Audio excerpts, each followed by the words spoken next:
रामायण की 9 बड़ी सीख।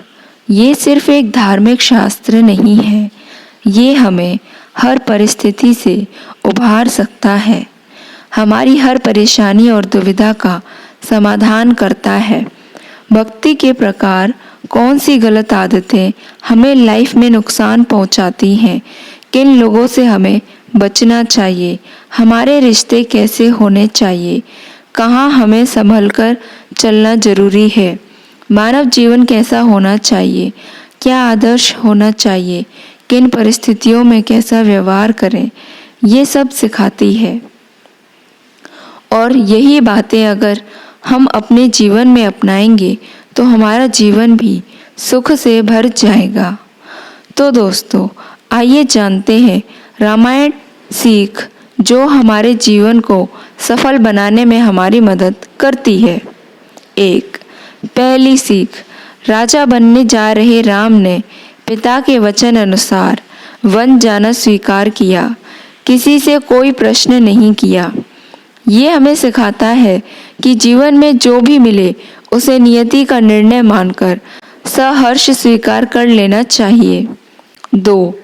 सीता, राम और लक्ष्मण का वन में संतुष्ट रहना हमें सिखाता है कि जो व्यक्ति जीवन की किसी भी परिस्थिति में संतुष्ट रहता है वह जीवन में कठिन से कठिन संघर्ष को जीत सकता है। 3.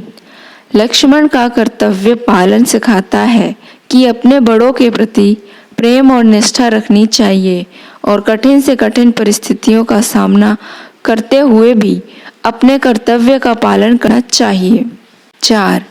निष्कंटक राज मिलने पर भी भरत ने उसे स्वीकार नहीं किया और राम की चरण पादुका रखकर एक सेवक की तरह सेवा की और कार्यभार भी संभाला। ये हमें सिखाता है कि हमें भी उसी चीज पर अधिकार जमाना चाहिए जो नैतिक रूप से हमारी है। 5. राम सुग्रीव मित्रता से हमें सीख मिलती है कि मित्र का धर्म है कि वह मित्र को बुरे मार्ग से रोककर अच्छे मार्ग पर चलाए, उसके गुण प्रकट करे और अवगुणों को छिपावे। मित्र ऐसे होने चाहिए जो आपकी परेशानी और दुख को समझ सके। 6.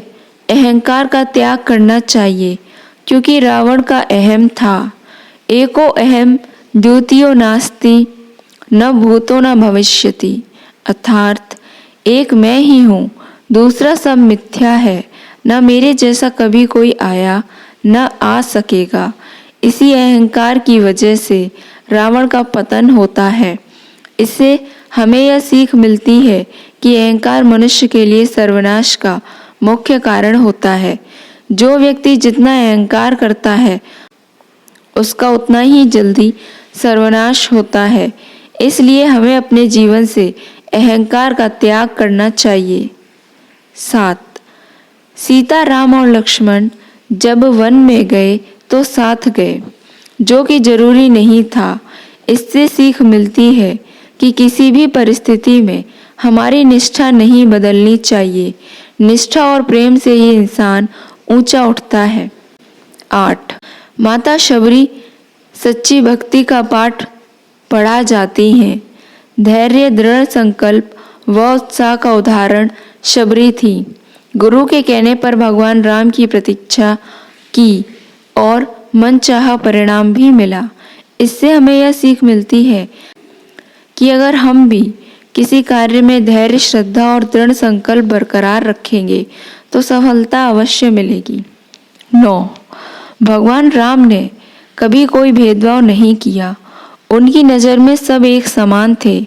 केवट और माता शबरी ही नहीं, पशुओं के साथ भी करुणा थी, जो हमें सिखाती है कि हमें जीवन में कभी भी छोटे बड़े, अमीर गरीब की, जाति एवं धर्म का भेदभाव नहीं करना चाहिए। और एक महत्वपूर्ण बात, भगवान श्री राम को ना तो अपने ज्ञान का अहंकार था और ना ही अपनी शक्ति पर अहंकार था, इसलिए उनकी जीत हुई। ये हमें सिखाती है कि अगर हम अपने जीवन में अहंकार को दूर कर लेंगे तो हमें हमारे किसी भी कार्य में जीत मिलना निश्चित है। जय सिया राम।